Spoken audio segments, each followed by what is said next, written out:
evening, it's 8 o'clock. I'm Sally Baudet, live from Johannesburg. Your top stories this evening. Mandla is trying to assassinate Babes Wodumo, my daughter. Father of singer Babes Wodumo claims she fears for her life after posting the abuse video, but no official word from the singer herself or Mandla Mampintsha Maphumulo. Police admit the area where movie star Sibusiso Kwinana was murdered in Pretoria is a crime hotspot.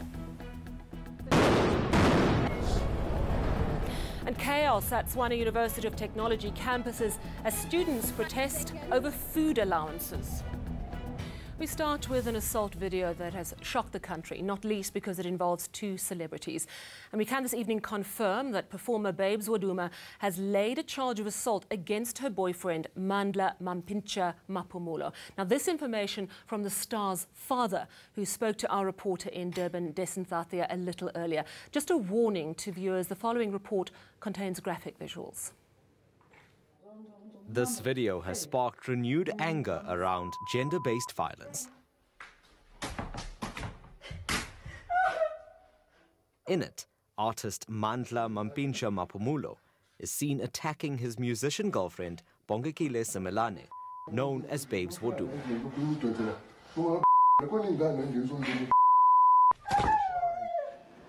Her father, Mbongeni Simelane, spoke to eNCA after the video emerged. He recalled the first time she confided in him about the alleged ongoing abuse. What was that conversation like between you and Bongekile? Well, she's very much close to me. She always tells me that, Daddy, she called me Babazi. Babazi, Mandla is abusing me. Wherever, if Mandla sees any young boy around me, or even when I'm attending some gigs around South Africa, Mandla is going to fight. Simelane says his daughter is traumatized, but she's being supported by friends and family. She's with me, but I've hid her somewhere because I know Mandla is not a good man, he's not right. Mandla will go around and sending his boys to look for my daughter. But if my daughter is shot, or sometimes my daughter dies, I want the whole world to know that it's because of Mandla. Mandla is trying to assassinate Babes Wodumo, my daughter. If Mampintsha was watching this program right now, what would be your words to him? I will tell him to go to the police station and tell the world that he's an animal. He must be charged. I want to see Mampintsha behind bars.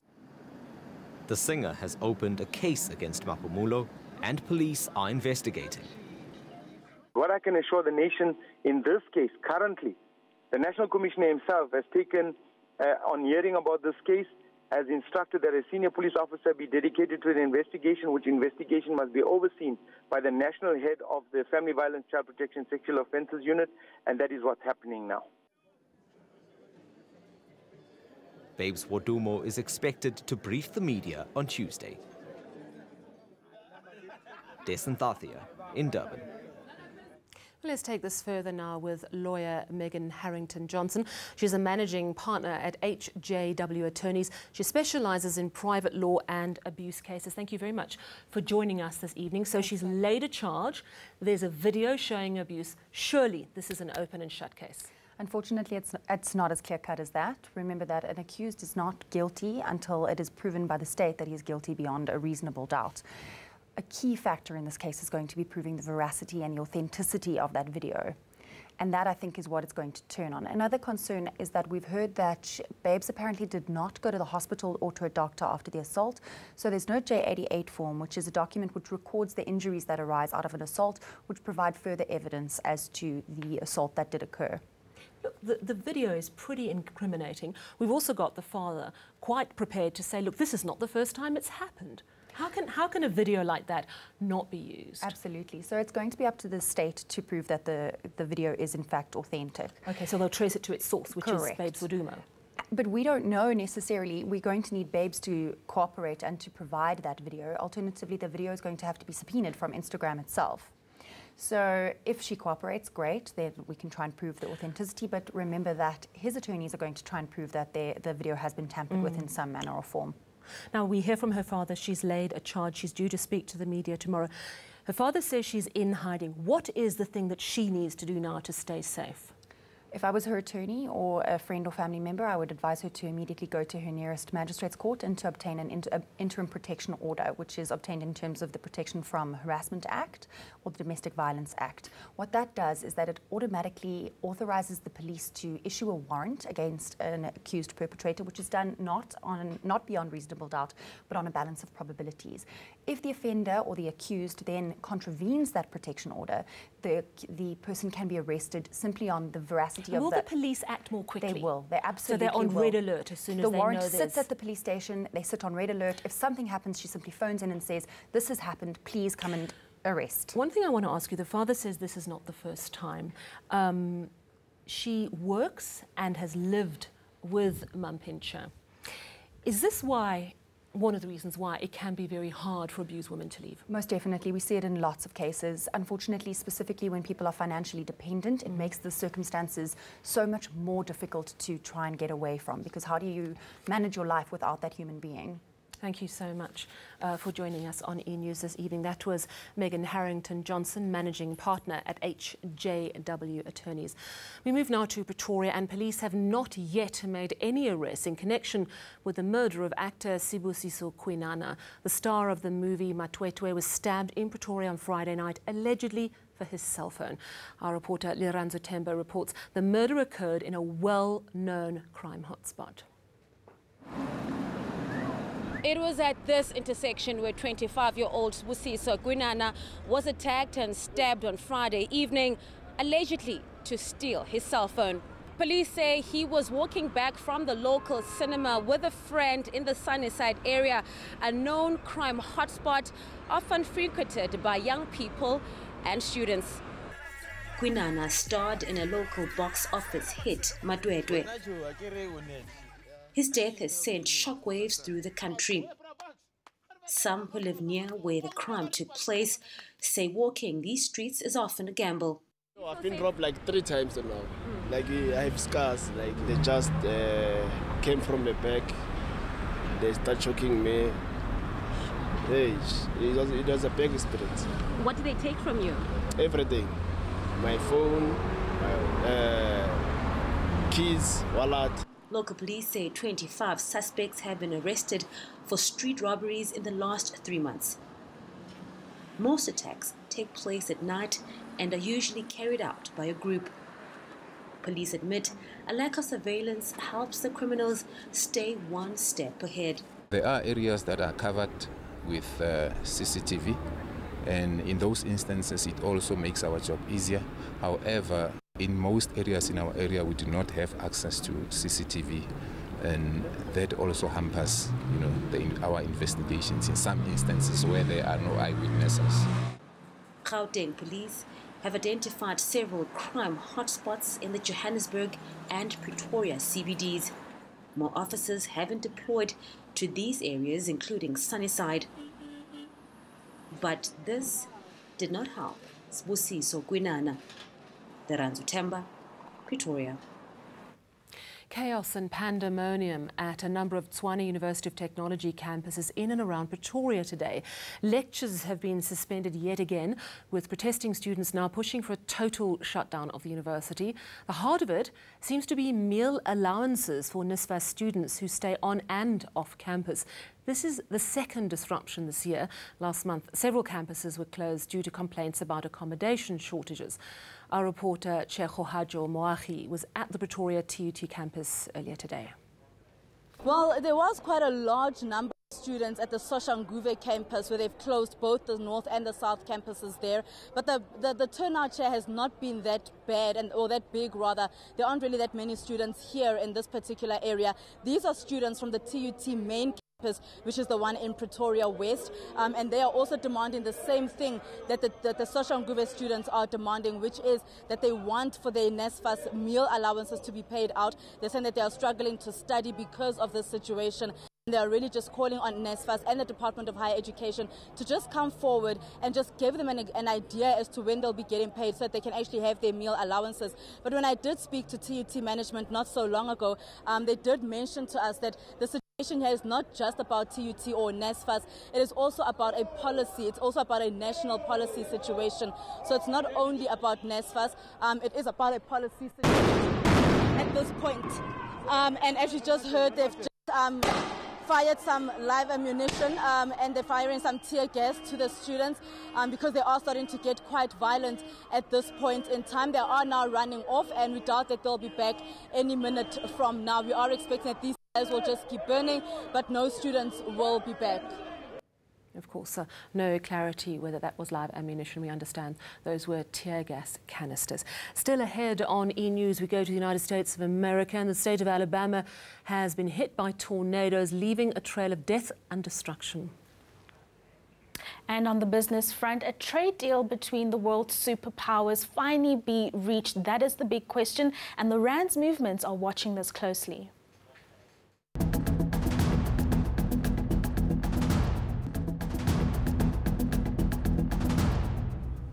Let's get all your Monday business news now with Rufiwa Madzena. Good evening to you, Rufiwa. And you've got just bad news, so just lay it on me. Go on. On a Monday, it's a very, very bad time for consumers. The next few months actually are going to be very tough. It's the big three, a triple whammy, as you said off air earlier. We've got tax increases, electricity prices increases coming in possibly this week, as well as fuel. So we start off with fuel, which is increasing by about 74 cents tomorrow. That's your unleaded petrol. Tomorrow at midnight. Tomorrow at midnight. So Wednesday morning, fill up tomorrow. And then we've also got your carbon tax, which is coming into effect soon, as well as the fuel levy. That is June, and then April, your fuel levy. And this is important because carbon tax will impact on the price of fuel we pay, which is not a pretty picture given the weak rand as well as the oil price.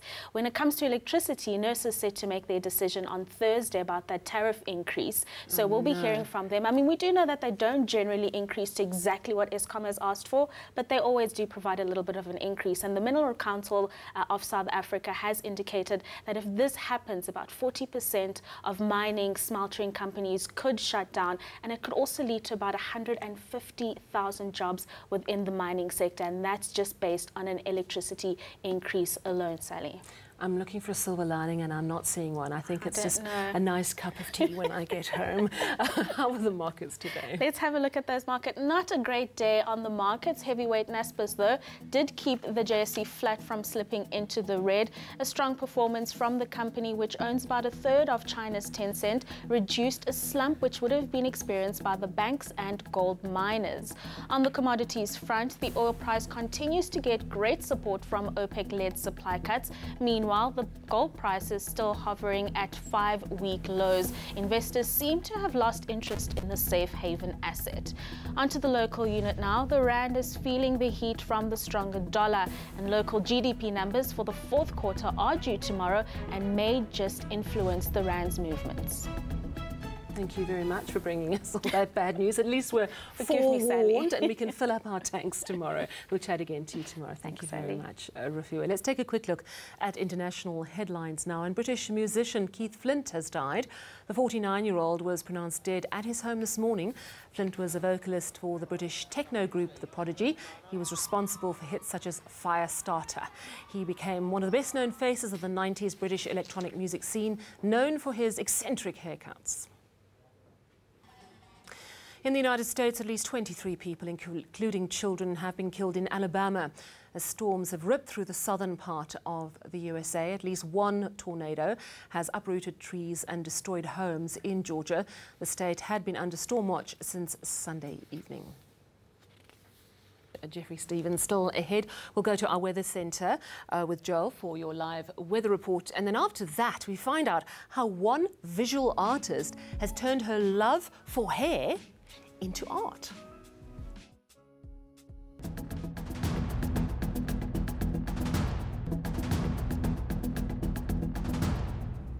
Let's get all your weather news from Cape Town. Joel Guy standing by. Good evening to you, Joel. Are there any thunderstorms ahead? It's been sweltering here in Johannesburg. Good evening, Sally. Well, it's going to be dry for you tonight, but come Tuesday, we are going to be seeing stormy weather returning into Gauteng. But in the meantime, here's what is going to be happening tonight. We're going to stay with this cold front that brought pretty wet conditions into Cape Town on Monday morning. And tonight, it's going to continue to spread rainy weather into the south coast and the adjacent interior. We start Tuesday with rain and thundershows for much of KwaZulu-Natal and parts of Mpumalanga. Then in the afternoon, the rain and thundershows will push northwards into much of Mpumalanga, Limpopo, as well as into parts of Gauteng. In the meantime, it's going to be mostly sunny and hot once again for the western half of South Africa. Then in the evening, we stay with fairly wet weather for much of KZN as well as parts of Mpumalanga. Now, we're going to see lots of sunshine on Tuesday for much of the Northern Cape with sizzling hot afternoon temperatures, especially for the northeastern areas where highs in the upper 30s are focused around Appington, Prieska, Postmasburg, as well as Kimberley. It will be mostly sunny and hot as well for the interior of the Western Cape. Fairly manageable temperatures for Cape Town and Langaban, both peaking at around 29 degrees. We are expecting partly cloudy skies for the Eastern Cape coastal areas and the adjacent interior. A bit of rain for East London and Bishop thundershows in the afternoon around Matatiele. KwaZulu-Natal will be seeing isolated to scattered rain and thundershows. Dry, however, for Durban and Port Shepstone, both peaking at around 27 degrees. Thundery showers are also forecast across Mpumalanga, where highs in the mid to upper 20s are forecast for much of the province. We're also going to see thundershows across much of the Limpopo. It will be pretty hot for the western areas, where highs in the mid to upper 30s are forecast. Mostly sunny and hot for much of the northwest, with a high of 40 for Vryburg, but thundershows are possible for Rustenburg, where a 35-degree top temperature is forecast. We're also going to see thundershows over the eastern areas of the Free State. Otherwise, it will be dry for the rest of the province. Gauteng is also going to be stormy on Tuesday, with Soweto and Johannesburg peaking at around 31 degrees. Now, just looking ahead to your Wednesday, we are going to see mostly sunny and hot weather persisting over western South Africa. Isolated thundershows for parts of eastern South Africa. Then on Thursday, it will be cloudy and rainy from Cape Town into East London. Thundershows are forecast for the central and northeastern areas. That's all from me, Sally. Back to you. Thank you very much, Jogai in Cape Town. And finally, can hair be art? Well, visual artist Lebohang Motaung says absolutely. And our reporter Ditiru Selepa sat down with her to talk about how she turns hair into art. Visual artist Lebohang Motaung has found a unique way to take what she loves and turn it into art. She's titling this section of her art Muriri, which loosely translates to hair. With the help of the project space, she's been able to broaden her focus. I became fascinated with hair, right? And I saw it as an art form, honestly. I saw it as an art form of its own, like the creativity that I was going through, plaiting people. And also when I'm plaiting people, I wouldn't just go for the normal hairstyles. I wanted to find something unique, something interesting. So I was like, no, this is an art form of its own, and it needs to be seen in the galleries. Lebohang says her work zooms into the creative side of things rather than the so-called woke part. One of her pieces, titled Formation, had social media abuzz and was sold to the highest bidder. Because of that piece, it was titled Formation.